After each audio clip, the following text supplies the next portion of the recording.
Welcome to Moving Cardboard. Not only do I play cardboard games, I also read a lot of books. And I figured I would talk about on the channel, or begin to talk about at times, role-playing gaming fiction, right? It ties in with the lore of RPGs that I enjoy. I just finished reading the Avatar Trilogy, which is composed of Shadowdale, Tantras, and Waterdeep. These three books here. This is a very early trilogy, so it's pretty popular. I think that there's many people, myself included, who aspire to read all the Forgotten Realms novels in order, which means that a lot of people have read these particular books, and fewer people have read, as you go, because, it's a big task. But I just finished these. These are the original covers, and these books were reissued. I don't have all of the reissues. I just have Shadowdale with a very different look. This is in the WotC era, 2003. They look like this. The similar covers. And they also say here Avatar series because at some point two more books were published in this. I don't know if I don't really know. I haven't gotten to those, so can't speak to those.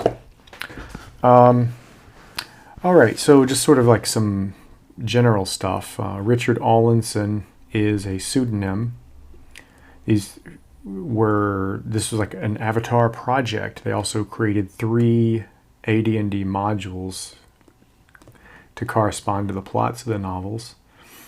So the first 2 books were actually written by Scott Siensen, which is shown on the reprint. And then Troy Denning wrote the 3rd with heavy editorial input. So cover art, let's just kind of address that. The cover art doesn't seem to correspond to much of anything at all, except the 3rd. The 3rd Waterdeep cover, okay, I get that. But here, I can kind of identify who the characters are supposed to be. Sirak, Midnight, Kalimvor, Aiden. But it doesn't, she's brunette here, and her hair is supposed to be black. He wields a mace. It just doesn't. And then this, I don't even know what scene this was referencing at all. Now this one is clearly Kalimvor Midnight, and there's the Yawning Portal, which is a famous inn in Waterdeep. Okay, but whatever. They're fine covers. I enjoy them. And so those are the covers. So let's see, kind of talking about some of the themes of this trilogy. Basically the plot is that all of the gods there's like the main god, the god Ao, the creator god, who created the world and all of the gods. He's cast all the gods out because something called the Tablets of Fate have been stolen by one of the gods, or 2 of the gods. So he kicks them all out. And that causes a lot of problems because gods governing their various domains are not able to perform their functions. So a lot of the world becomes chaotic. Rivers flow backwards. Grass comes to life and turns into snakes. Random storms break out, stuff like that. Magic doesn't work reliably. It misfires. You never know if it's going to work or not. So everything's plunged in turmoil, and the 4 heroes begin to seek out the Tablets of Fate to recover them and give them back. All the while, some of the other gods, for some reason, these evil gods stole the tablets but don't have them. They have to go get them because they somehow put them somewhere that they can't get to them. It's just kind of weird. So therefore there's a lot of like battles and traveling about. It's mainly just they're traveling throughout things. The trilogy overall, when I finished it, I felt good about it. However, the first 2 books are not really that good, and Tantras is terrible. It actually took me a year to finish this trilogy because Tantras was so bad, I just put it aside. I was like, I can't read this I'm not going to finish this. It's absolutely terrible. The writing was horrible. The plot was ridiculous. But I recently just powered through it. I was in a state of mind where I could just get through it, and Waterdeep was vastly improved. Although it was still uneven, but it was still the best book of the three. And by the end, I felt good. It was the kind of reading experience where a lot of it was painful, but the end kind of, was all right, worked out for me.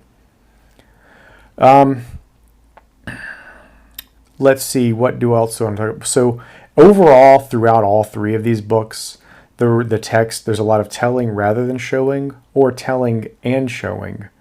And I feel like they were padding the text just to hit a certain word count or page count. I mean, they all have almost identical page counts, like 335 for Shadowdale. Tantras is 338, and Waterdeep, I think, is also 338. 341. So I feel like there was a lot of padding to get a target word count that they had in mind. Either, I don't think the author necessarily did, but probably like the editor or the overseer of the series or their publishing division at TSR. So a lot of padded word count, a lot of repetition that was ridiculous. I made some notes like in Waterdeep. So here's 3 phrases from Waterdeep. So on page 200, there's a sentence: the zombie wore the same striped cloak as the driver's, though its hood was thrown back to reveal a coarse braid of black hair, eyes lacking any spark of life, and doughy gray skin. Then the next page: beneath the driver's striped hood, Aiden saw a bloated face and lifeless eyes. Then the very next page: Kellamvor slashed, tearing the cloak from the head of the driver. Its eyes were dull and lifeless, its skin doughy and gray. So you have this doughy gray, lifeless eye. I mean, it's just really repetitive. Like, okay, these are zombies. This is what they look like. You don't have to re-describe these things every time. And the number of times the phrase green-eyed fighter occurs throughout the trilogy is ridiculous. Like, okay, Kellamvor has green eyes. You don't need to do that. But I think it was really just padding because there wasn't enough meat or creative energy. I mean, plot-wise, there probably wasn't really much more to add. Some plot elements felt like filler as well. But there were some missed opportunities where they could have just written more about some things. And they didn't. Another thing about the writing of Elminster, and I read Spellfire by Ed Greenwood, and I don't remember, but probably. So he uses ye and thy and stuff, like archaic pronouns, and that's fine, but he doesn't speak. That's the only way his speech is marked. Like, there's nothing different about his speech other than using these archaic pronouns. His language isn't elevated in any other way, doesn't use any other archaicisms. So it's actually really jarring and out of place because he's talking just like I am now. Looks like a normal person, but he says ye. And it's like, okay, whatever. I mean, it's not really effective. The characters are really poorly written overall. The most interesting character relationships. So Midnight and Kellamvor are in love, but that just really falls flat for me. I didn't really get much out of that. They're just very one-dimensional characters. The 2 most interesting characters are Aiden and Sirak. Sirak is the most interesting character. He makes this series, I think. Although in this book, this part of why this book is so terrible, there's a big problem, which I'll get to in a second. I'll cover Aiden first. Aiden was a priest of the goddess of beauty. But at one point in the first book, he gets scarred. His face gets a scar on it. and he feels terrible, and he blames the goddess for not healing the scar. He loses his faith. Okay. It's kind of weird, really, when you really think about it, that there would be clerics to the goddess of beauty, or something like the goddess of cold.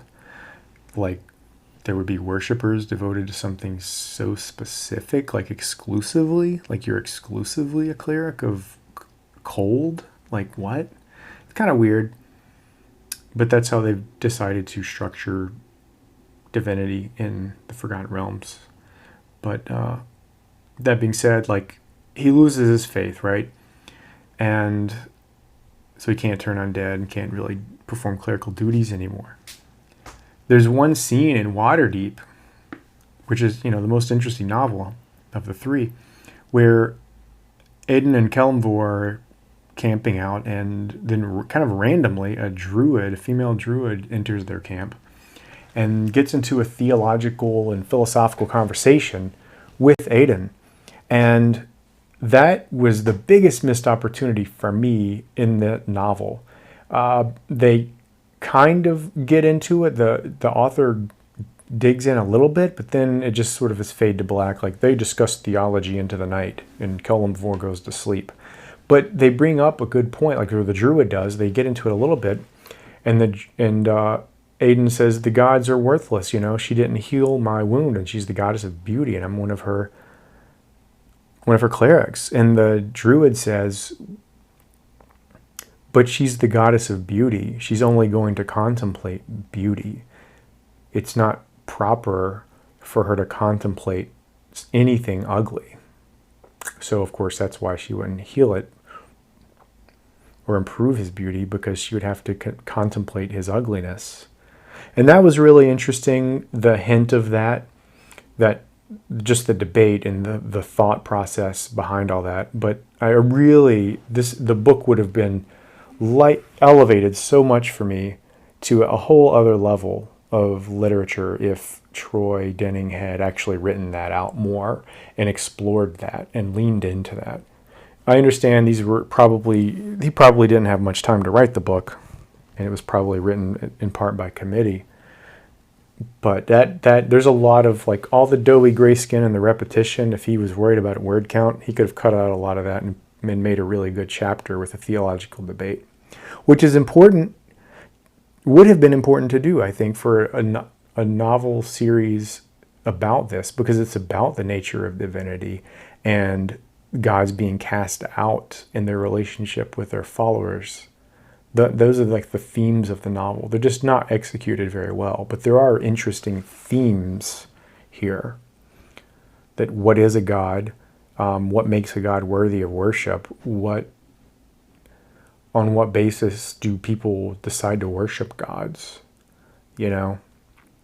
And at the end of the novel, the relationship between gods and their followers, I want to say humans, but there's more than humans, their followers, their worshippers, is changed by Ao himself, like the way they are gods.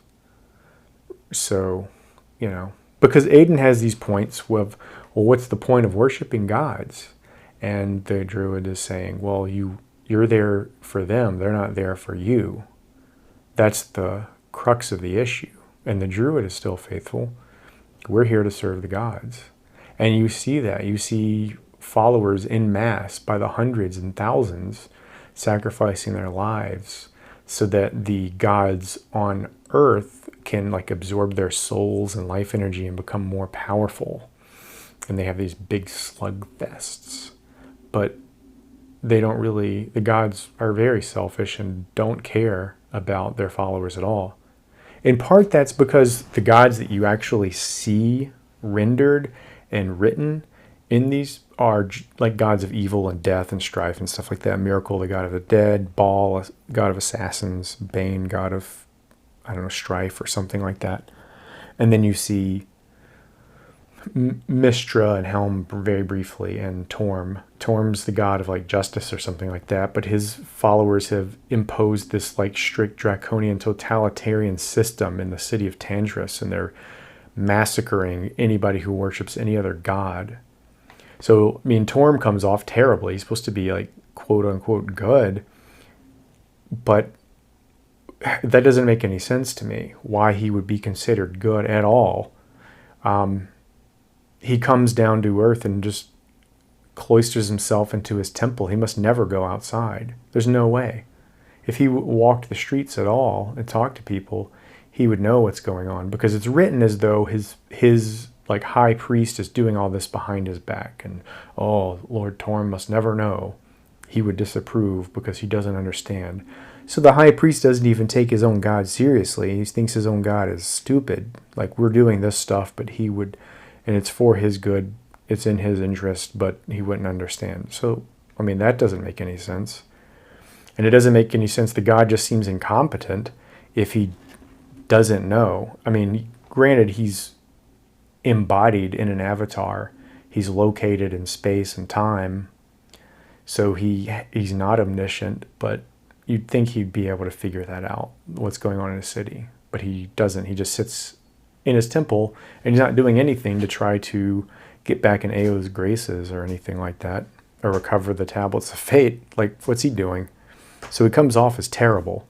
And almost, when he finds out about all this, he does punish the head priest, but you really kind of think, like, there's got to be something about the nature of his domain and worship that is amenable to this. Otherwise, it wouldn't have happened. But so the gods don't really seem worthy of worship, really. So Aiden's struggle with that, the cleric, the fallen cleric, is one of the more interesting themes.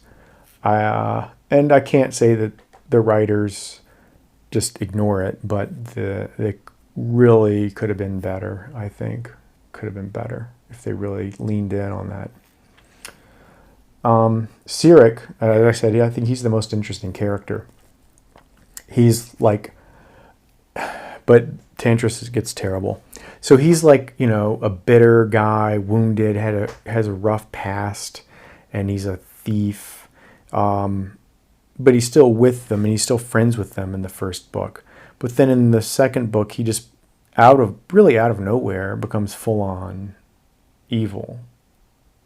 And there's no progression really. It just, he's evil. But he makes sense because, like, Tantra starts off with this really stupid mob mentality scene where they put the heroes on trial and they're going to execute them for no evidence for killing Elminster when there's no body. It's ridiculous.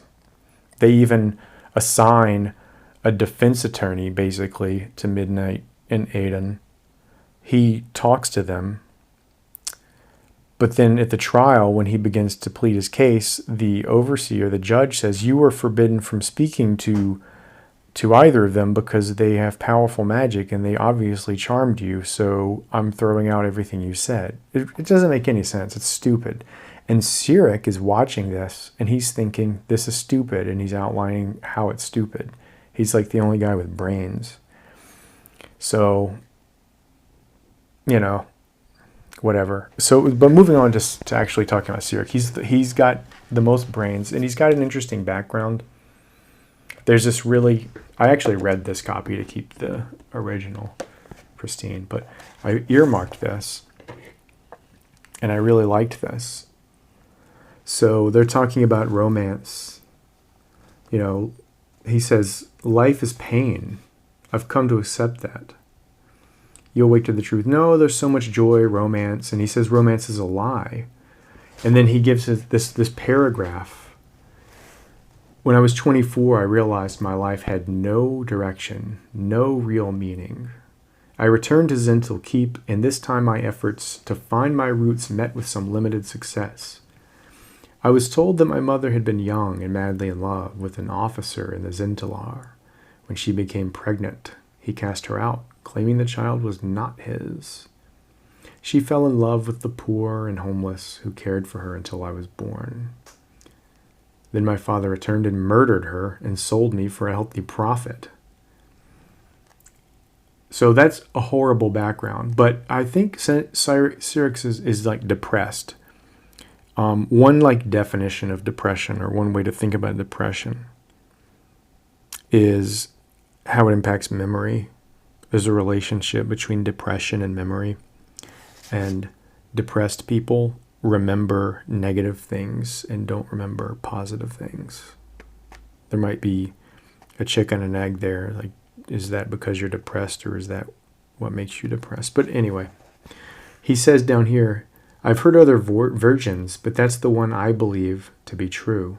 So he's holding this story, and you read that part and you think, if this guy just got some cognitive behavioral therapy and could change the way he thinks about his past, maybe he'd be happy. But that was one of my favorite things here.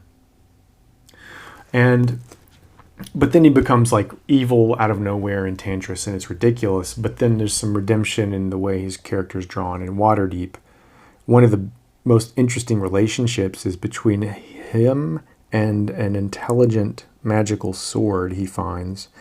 And that was a really cool scene. The writing of how he struggled with the sword as it tries to master him, because it's like a cursed kind of thing. It wants to control you because it wants to drink blood and souls and stuff. So it wants to turn you into a crazed murderer. And he masters it. But the way that's written is really interesting. He goes into his mind, and he's in this other realm with the sword, who personifies itself in different ways, employing different strategies to manipulate him. First as a starving young girl, and then as an adult seductress, and finally as just an evil hag who they just like fight and wrestle. And that was really interesting. I liked that quite a bit. And then there's other scenes where they are talking, and the sword is like restores him, and he promises it things. But I just thought that was the most interesting interpersonal relationship with Sirak and his sword. It was really well done. I really liked that. It might be because I just read two really like fairly bad books right before that, and you kind of like compared to that, this one's so much better. But I liked it. I mean, the writing that on the sentence level could have some improvement, but there's a lot better. Like, that was really well imagined. I like that quite a bit. So by the end of the novel, in the very end of the novel, the nature of the relationship between humans and gods is changed by Ao. So now gods derive their power by worshippers. So the number of worshippers, whoever has more worshippers is going to be more powerful. And if nobody worships you, then you will cease to exist as a god. So that becomes inverted. The whole, do you serve the gods or do the gods serve you, becomes inverted. I just wish that had been built. And, you have different authors for the different books and different editors. I believe it's Jim Lauder is the editor. I mean, he might have been, I'm not sure. But anyway, so those are the books. It was, interesting to read. It's not great literature at all. I can't really recommend it. But if you're going to read it, you have to read all three books. You got to get through it. This book is terrible. It's absolutely dog shit, to be honest with you. There was really no redeeming value of this novel, and it was very hard to finish. So yeah, that's it. Looking at TSR cards, I love these things, and they only made one card for all these characters. They made a Midnight card. It's from the 1991 set. I know this is random. I'm really disappointed they didn't make it. I mean, they could have made a Kellamvor card easy, but they didn't. So in AD&D game terms, Midnight was a 7th level wizard. And there's her stats and everything. And so she was the daughter of a merchant. She became fascinated with magic and devoted her early years to learning all she could of it. Favored by the goddess Mystra, Midnight took part in the Great Crisis of the gods. So Mystra, the goddess Mystra, basically like imbued part of her essence into Midnight, and as the novels progress, she becomes more and more powerful and is able to cast spells like at will. She doesn't have to memorize spells, you know. So that's kind of cool. And Midnight's not a very good name. Her real name is Ariel Minx, which is a badass name, but they don't use that name. So that's it. I'll probably review other D&D novels, probably as a trilogy in the future. This is the first video I've done something like this, so I'll probably refine it and tweak it, the format for doing stuff like this. As I read them, I'm not trying to make a hardcore project where I read them like nonstop. I mean, I'm going to take breaks and everything. Yeah, I don't know. Check them out. Thanks for watching.